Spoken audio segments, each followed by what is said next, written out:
И здравейте хора, аз съм Виксън и в днескашния епизод искам да поздравя всички играчи на Star Wars Battlefront, които евентуално са си купили Season Pass или са си закупили само отделно Outer Rim DLC-то, тъй като преди 2 дена официално получихме трейлър с евентуалния Outer Rim DLC, какво ще има в него, какво представлява, и трейлърът беше направен много яко. Както ви казах в предишните епизоди, получаваме два нови героя, които са Гридо и на другия му запомних името, което е Наян Нъп.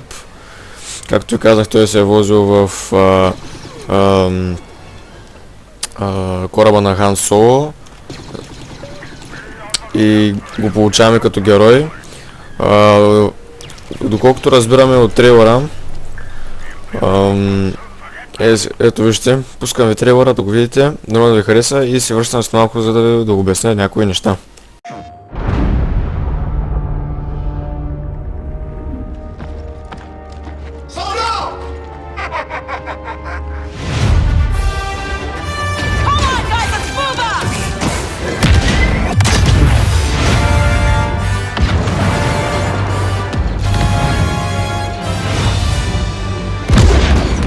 Needs an escort to the extraction point. Incoming fire!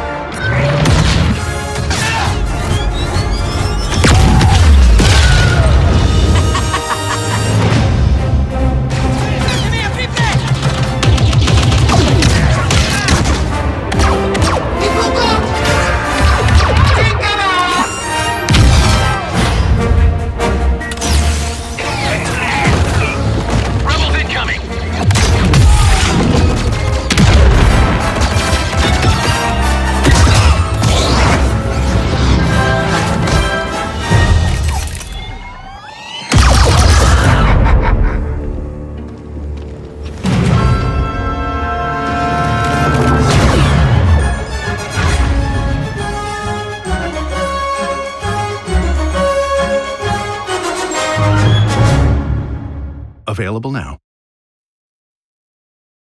PlayStation.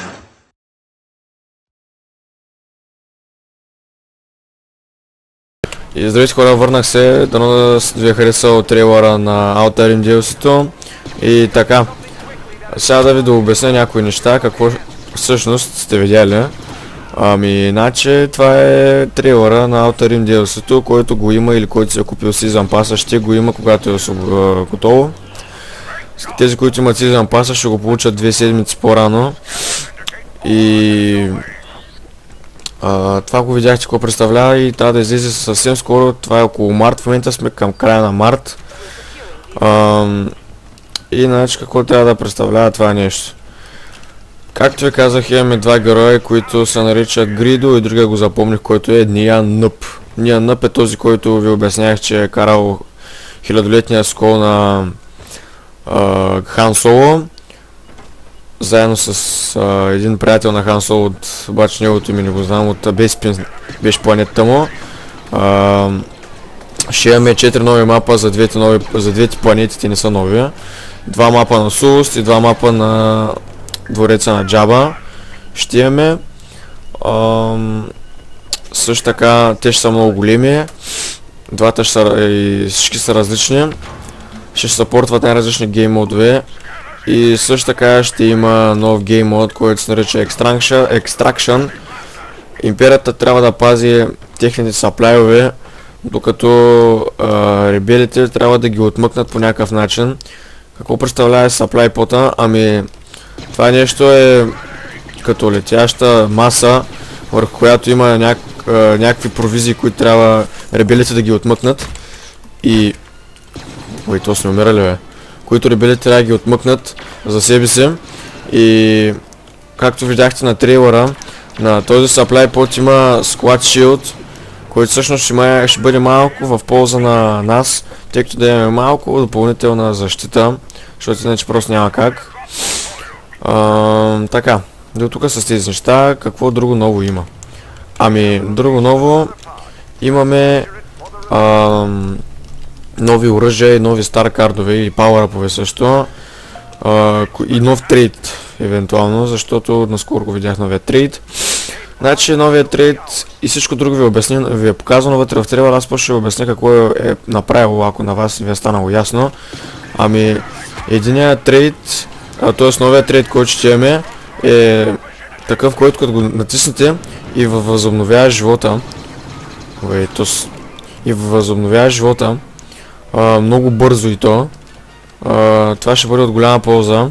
А друг мисля, че няма обаче. Друг трейд няма, само един ще имаме. Power-up-ове ще има Ion Cannon, мисля, че обаче този вече може да е преносим. Видяхте го в момента, в който има някакви скочи с някакво оръжие, уби двама, като пръса някакви светкавични струйки около себе си.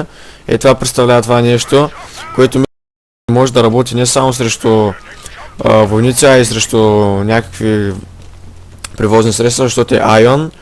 Знаете, че на Ion оръжията работят много силно върху превозни средства, тъй като имат много Armor Penetration. И заради това...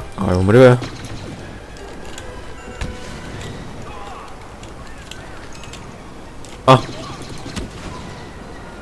И като цяло ще имаме много нови неща.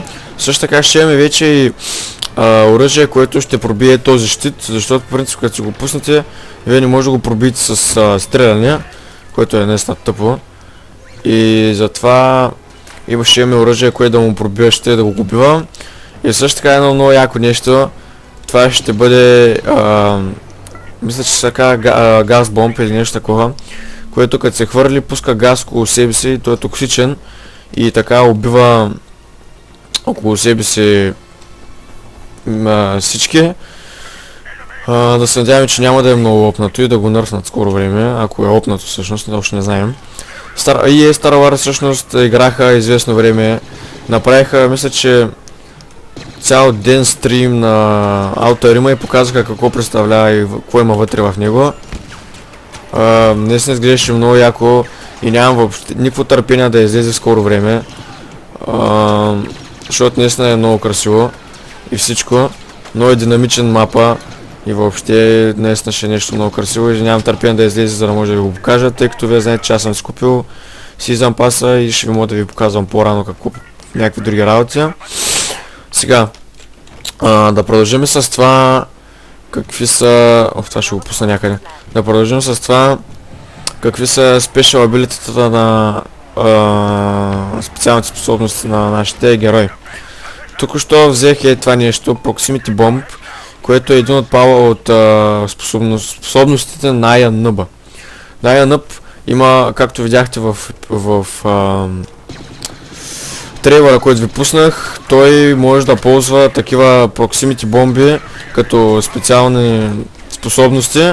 Също така може да използва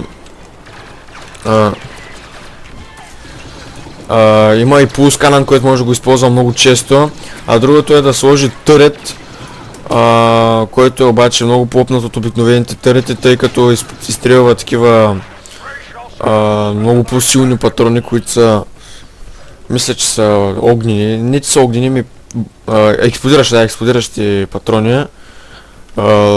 Ще изстрелва такива патрони и ще изглеждам и ще е много яко. А неговото оръжие ще е старт оръжието, с което почваме всички ние в играта, не му знаем името, всички трябва да го знаете. Ако сте я играли, то е това, с което сте почнали в играта.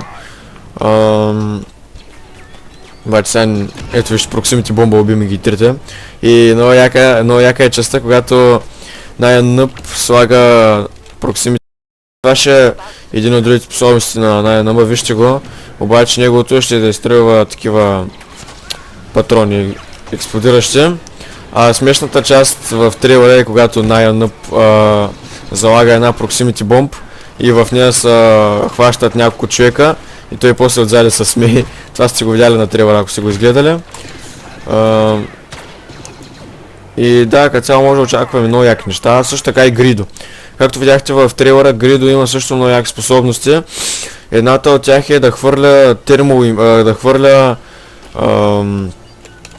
това бомба, която виждате на тройката ми отдолу, която е термал детонейтъра.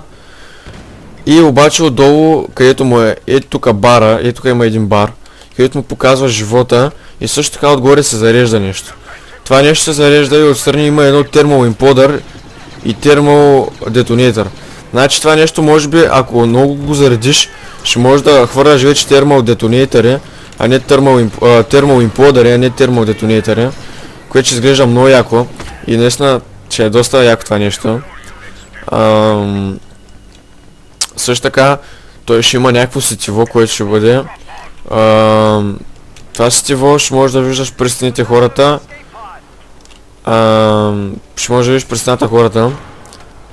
Което всъщност това са едно сетивата на Гридо, което е логично да ги има, тъй като е родянец. Те имат бая сетива. Това също ще е една от неговите специални способности. Другата е, както сте видяли, това бръсващата или как, не знам как се нарича, обаче ще го обясня. Ако се наредите 5 човека около него и той може да ви ги таргетне всички наведнъж и да изстреля куршуми към всички от тях и да ги убие наведнъж. Това е много яко, ако сте играли примерно Hitman Absolution, той има също обаче на забавен кадър как ги стреля всичките. Това е едно и също с нагридост, това да ги стреля всичките. Това е една от другите му специални способности. Другата е, аз май ви казах, да вижда през стени. Това е нещо като скан пулса. Той може да вижда през стени, да вижда смисъл къде са хората. И това са му специалните способности. Ще имаме и нови оръжия. Специалното оръжие на Гридо ще го имаме, което не знам как се нарича, обаче е пистолет. Вие сте го видяли в трейлера, още в началото има един, който ходи с него. Яко оръжие.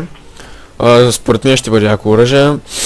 Друго, мисля, че да, DLT-то всъщност вече ще бъде като снайпер, ще го имаме като снайпер с скоп на него. Ето това, което играя с него, виждате го, това е DLT-то. Това нещо ще има скоп отгоре, доколкото предполагам, защото точно на това ми прилича. Ще има скоп отгоре и ще можем евентуално да го използваме като снайпер, което ще е яко между другото, защото DLT. Обаче май ще имаме някакви конфигурации в изстрелването на изстрелите с това оръжие. Обаче наистина нямаше да бъде лошо да видим в играта един истински снайпер, да го ползваме като нали, като такова оръжие, защото наистина се нуждаехме от един снайпер. И нямам търпение просто вече да е за това DLC, за да може да ви го покажа какво представлява. Защото наистина ще е нещо много яко. И веднага ще ви направя клип на това да ви покажа какво представлява, за да може да си имате представа. Разбира се, нали ви кажа, че ще го имам по-рано, така че ако някой има фен на Star Wars тук, който ме гледа, може да заповяда на скоро време, за да види какво е Outer Rim DLC-то и сам да прецени дали се заслужава парите да ги даде за него.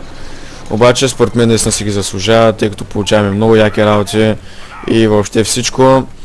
Предполагаме, че ще има и нови такива, защото по принцип си падат по козметиката. Тоест ще имаме нови, примерно, скинчета на герои, ще имаме нови облекла, някакви такива неща. Предполагам да се много ще са кефи, ако добавят на Stormtrooperите, на штурмоваците някакви такива цветни брони, както ги имаха и най-различни чинове.